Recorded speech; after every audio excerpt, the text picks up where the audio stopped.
What's going on, everybody? It's Bill Bailey with today's Boondoggle. And today I'm talking across the globe here to our new friends in the band Siamese. What's going on, guys? Hey man. Hey everyone. Nice to be here. Thank you for having us. Awesome. And if you wouldn't mind, go ahead and introduce yourselves and what you do with the band. So my name is Mirza. I am the singer of Siamese from Copenhagen, Denmark. And my name is Andreas, and I play the guitar. All right. And usually when I have somebody on for the first time, I like to get a quick background. So originally, what did you want to be when you grew up? I wanted to escape from war when I was little. No, I'm kidding. I'm a refugee from the Balkan Wars in the 90s. So I just came to Denmark, and back where I'm from, you just do what your father did. And my father was working at sewing machines, doing jeans and stuff like that. So that is my earliest memory of I wanted to be something like that. But I don't know if that was a dream. That was just normal for me. And I wanted to be Bruce Springsteen. Nice. And then what age were you guys did you discover music and become attracted to performing? I think, well, I grew up listening a lot, to Bruce Springsteen and especially Michael Jackson. I think that was my first, okay, music is pretty cool. But I think I knew I wanted to play music when I heard Blink 182 for the first time. That was definitely what got me into playing guitar and making music and stuff. So, yeah. And for me, it was in 8th grade in what's it called, like a summer camp. In 8th grade, I heard Linkin Park for the first time in my life. And before that, I was listening to popular things like NSYNC and Backstreet Boys, like every other kid. But when I heard Linkin Park, I knew that I wanted to do music as well. So that was I was 14 years old, I think. Nice. And then as you guys were growing up in school and stuff, did you start any bands with any classmates and all that before this band? Yeah, I had a couple of bands where we played covers. And yeah, I had one band before I joined Siamese 11 years ago. And I also had one band before, getting serious. Actually, I dropped that band because I went on and went into, you call it American Idol, I guess. I was part of the Idol shows in Denmark when I was 15. And I came second there in the National Idol competition. So, yeah. So I had that band before that, and we broke up because I was an idol, and the other guys said it was not cool, man. It was not true. It was not rock and roll. So they fired me from the band. That's crazy. Well, that's their loss, man. I've been checking out your guys' catalog and videos and stuff, and you got quite a voice. So thank you. Thank you. Appreciate it. And then what's been the journey since Siamese has come together? Or let's talk about originally when Siamese came together as a band. When did you guys meet? And I think we started with Andreas in 2010. Already in 2010, we had a very different band back then. It was called Siamese Fighting Fish. We decided to drop the some of the band's name in 2015 and just go with Siamese because it was way easier to tell people our name. It was a struggle every time telling people, so what is your band name? And you say Siamese Fighting Fish, and people would struggle just to say those words because they're from Denmark. So we met in 2010, and we made a couple of records before that, but around 2015, that is where we became what we are today. So roughly 6 years ago. And then what was your first experience working together and creating an album and doing actually wanting to be serious and get out and and tour? I think, well, 10, 11 years ago, I was actually auditioning for Siamese because in our little rock community in Denmark, they were already quite a name already. And yeah, I remember the first rehearsal. We met in the rehearsal space, and I think we wrote a song. That was one of the songs on the first album we released in 2011, I think. But I think that was the first time like writing together, and the process has changed quite a bit since then. But yeah, that was the first time we wrote something together. That was at my audition, I think. Yeah, I think so. I gotta ask you, dude, is that you on this picture in the corner, like on the right corner? Is that you? Yeah, Like yeah, it is, right? yeah. You served? Yes, yes. I'm retired military. Oh, where did you serve? The Navy, United States Navy. Cool. Amazing, dude. Yeah, I was just Thank you. wondering about the pictures, but yeah, now it makes totally sense. Yeah, yeah. I used to be a local concert promoter, and then I joined the military. And so on my podcast, I usually will talk to musicians and I work with a lot of record labels, or I'll have veterans share their stories and stuff. So always been a big music fan because, especially being deployed and stuff, how do you escape when you're in like war? Put on some headphones and, listen to some music and go on a journey, Nice, man. Wow. It's a pretty rad thing. You found an outlet like that. That's pretty cool. Yeah, yeah. Like I've shared with some of the people I've talked with, because no one really ever comes home like the same. And part of my thing was like dealing with anxiety and PTSD and stuff like that. And this has been like therapeutic for me, talking to people again, learning to have normal conversations and getting out of my comfort zone. So thank you guys for being a part of my therapy session today. Yeah, Wow. man. Thanks for having us. That's one of the better interviews then, for sure. Thank you for having us, and I'm happy that you're working stuff out. I can imagine you've been through some shit, so it's great. Yeah, it sounds like you have too, man. Thanks for sharing that early Yeah, sure, days and stuff. sure, man. It's good to have like stuff like this to remember totally what fair. brings us all That's- together, I Good agree. to have things like Totally agree. music to remember what brings us all together, Exactly. Look at what we have in common instead of the things that divide. It seems like the world wants to keep us all divided instead of working together as human people, But anyway, that could become a whole nother episode. So I'll get off my soapbox. Yeah. Sorry, I just wanted to ask you because you look so much like that guy. So I was like, that's probably him. But cool. Thank you for sharing. Yeah, it's probably a little skinnier back then, but We all go that way. Don't worry. But as I was listening, speaking of like therapy and stuff, I was like I said, I was checking out some of your guys' tracks, and one song that I really enjoyed was "Rather Be Lonely," and I was watching that video, and I wanted to ask, like, what's the message behind that song when you wrote it, and the story that was being told in the video. Go ahead. Well, it was like very personal experience, and it was just it's just a very harsh breakup song. And yeah, the video was kind of like the same. It's just meant to like symbolize the whole story with someone.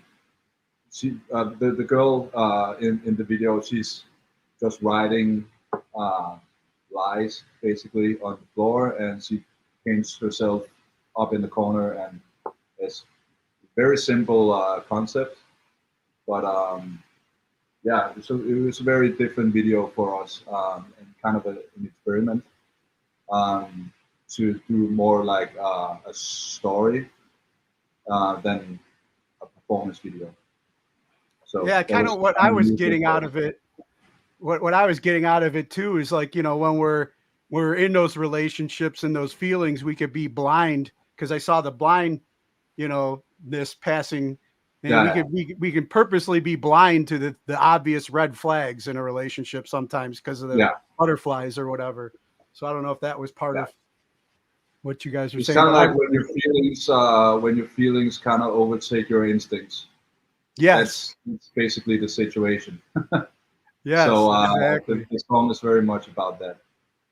Okay, yeah, that's what I got out of it. And as the holidays here in the States approach, usually So that's I'm just like gonna close the door.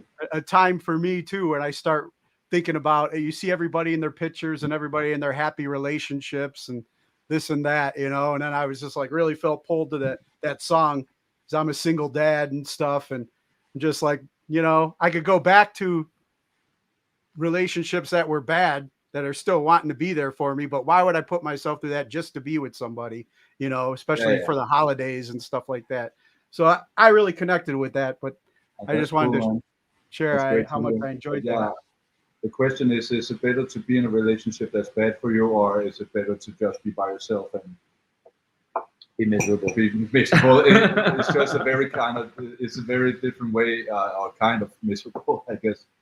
But yeah, and you have to think about like all when you look at like all people seem so happy on social media and stuff. People only put the good stuff up on social Yep. media, and that's a very fast way to get uh, FOMO or feel, oh, I'm not doing as well as everyone else. So Yeah, I try and you tell have my to be daughters that careful all with the that.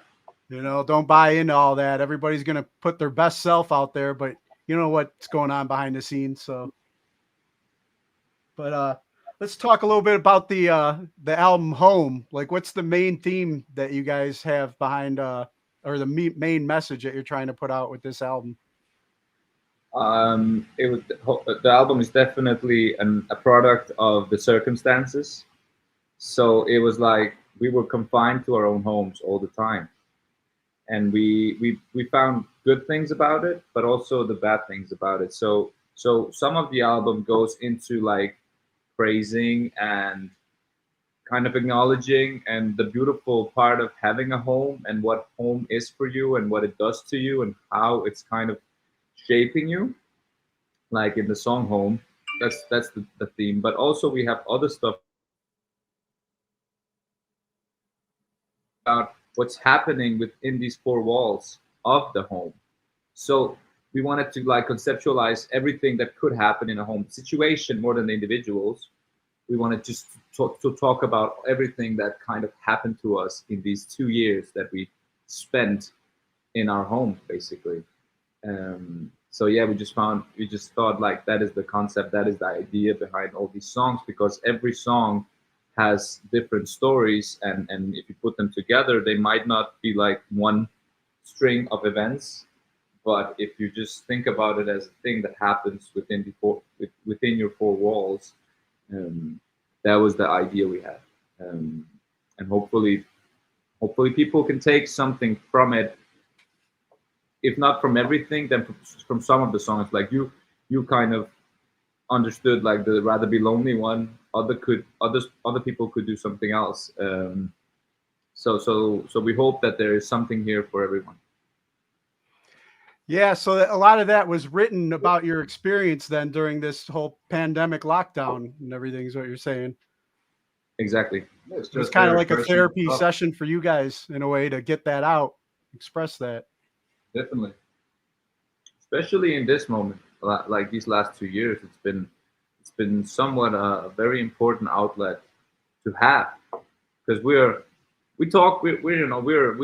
grown men who talk about feelings, but sometimes in a song it just comes out more honest when you write it down than when you say it. If you can read it with your eyes, it just does something to the soul, I guess. It's just, oh shit, are you feeling like this? Or you, okay, let's talk about it. And that was a relief for both of us, I think.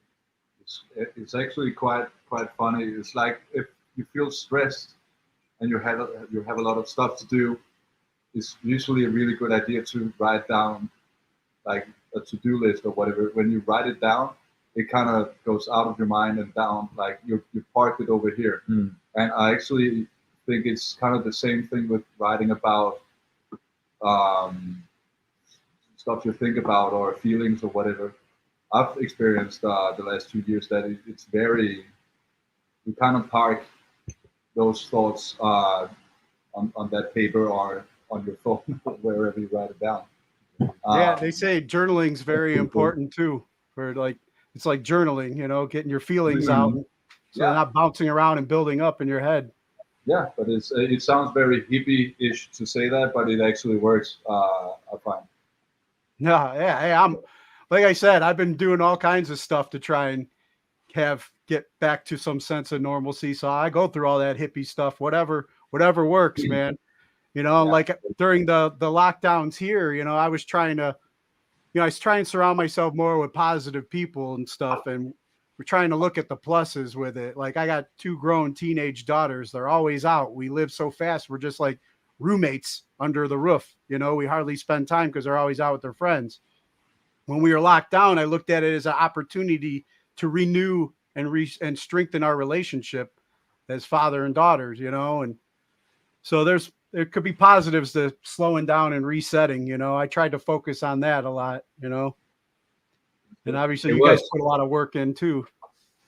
It was, and it was luck in bad luck that all of a sudden we had all this time to create this album, because it might have not happened if the pandemic wasn't there.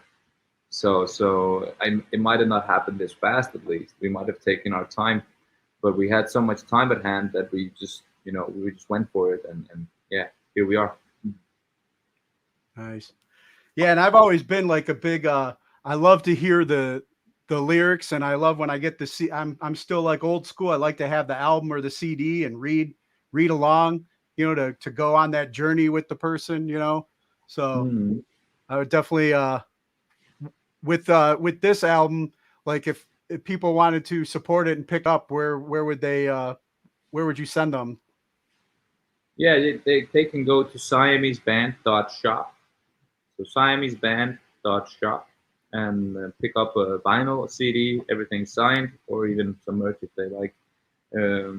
Yeah, and right now is the time to go, because we live in uncertain times, so we don't know what's going to go on in 4 months. So if people want to support, if they like what they hear or they like this interview, go ahead. We would enjoy sending it to you. Yeah, for sure. I mean, now where are you guys living at right now? What area are you at? Copenhagen. Okay. In Denmark, in Europe. Yeah, and how has things kind of been, speaking of the uncertain times? I mean, I've been reading about Germany right now and Austria. Like how's Denmark been handling things so far? Things are on the rise. Like the infections are on the rise. I might have. I'm a bit. I don't want to overstep here, but I think maybe the Americans might have had something good going on with so many people getting infected all the time, because now, even though we've tried everything to contain this, the infection rate is just going crazy. The good thing is not a lot of people are in hospitals. It's like 400 right now, and our system, because this is a small country, is only equipped to have about 1,200 people in hospitals. So starting winter, I think we're okay. I don't think anybody's panicking. There are no restrictions almost. We have to wear the mask thing, and we have to show a pass if we want to go to concerts and stuff. But that's about it. And as long as that's the only thing, I think we'll be fine. Yeah. So you do have to show the vaccine pass and all that. Yeah. Okay.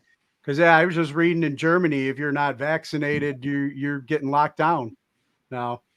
Yeah. They're making it mandatory for everybody. Yeah. So yeah, it's definitely uncertain times we're living in. Strange times, man. It sounds like you already have the next album written with everything being provided, you know? We'll see. And then have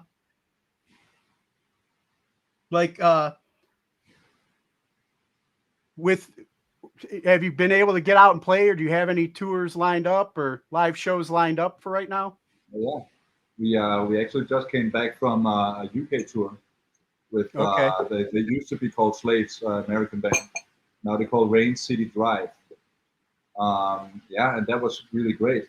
We played 7 shows with them around the UK, and yeah, we played 2 German shows on our own, but it was definitely a bit confusing. Okay, so what are the rules or the restrictions in this country we are in today?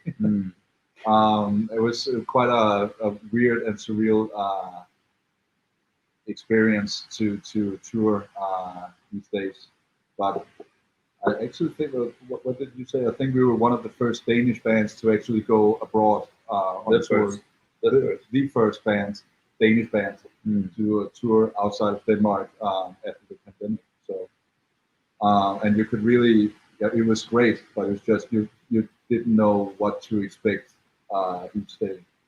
But it was great. So we actually have been touring. How's the fans been responding to you know, the work, the new album and everything out there? It's been playing fun live. for us.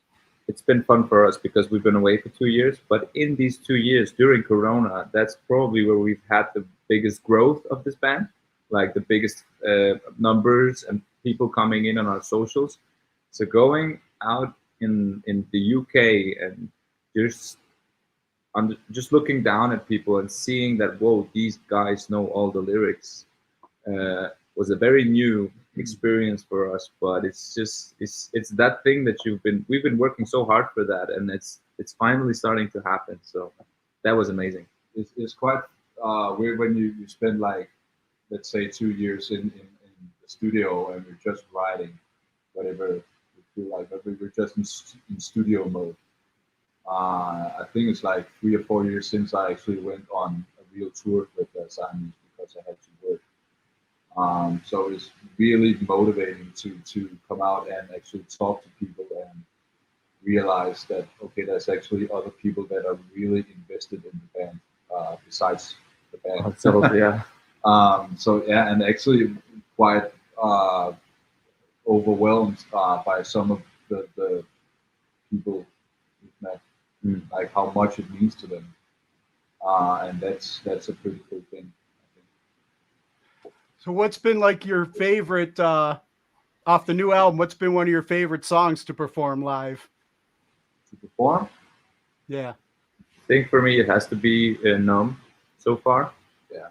When we play Numb, it's just something starts from that song because it's so heavy, but it's also very easy, and it's just when it's melodic, it's like floating when you're up on stage, and when it's heavy, it's like you feel like you have like a fucking what's it called, these Chainsaw. a chainsaw, and you just like going fucking on the stage, and then all of a sudden the chorus hits and you feel like you're flying, and it's such a great feeling. Yeah, it's just a really fun song to play. But there's a lot of the new songs from the new album that we haven't played live yet.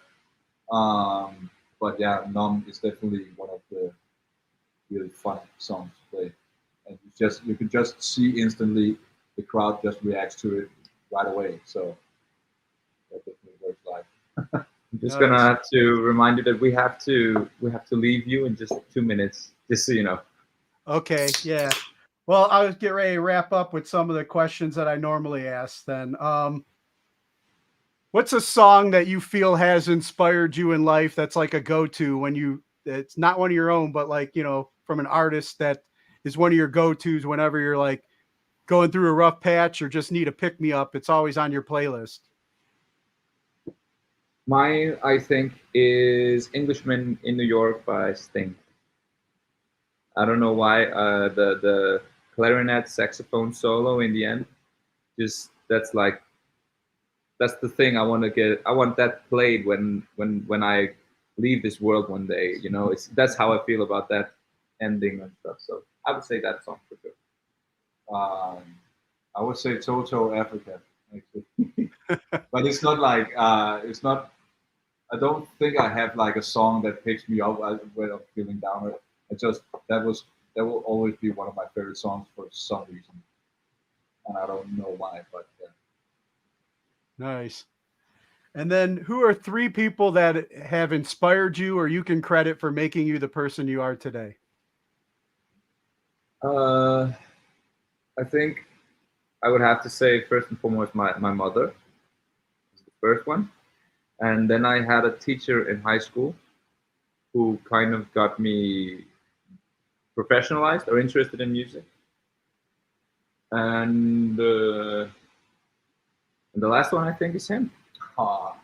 Because It's actually funny you said that. But I was thinking. Yeah, because we've been working together for 10 years, so it's like being in that space and just seeing that, okay, this songwriting, because before I met Andreas, songwriting was just something you did in rehearsal and then you got out and played live. That was the important one. Now I have it backwards. I'm like, the songs are the most important thing. You have to have the basics down, and then live and doing all that stuff and traveling the world and stuff like that, that's secondary to me now. And I think Andreas has a big part to play in that. Nice. It's funny you said that. Because I wanted to say, yeah, Mirza too, my mom, and Blink 182. I'm from Blink 182. Good one. Awesome. We're pretty, yeah, we really agreed on that one. Yeah, man. And then what was your favorite toy as a child? Oh, A football, always. If I wasn't in music, I would have been in football. That's soccer for the American listeners. So yeah, football was my favorite toy for sure. I have a vivid. I think it was like Ninja Turtles or something. I always played the Ninja Turtles. That's like the first toy that comes to mind when I think about my childhood. Awesome.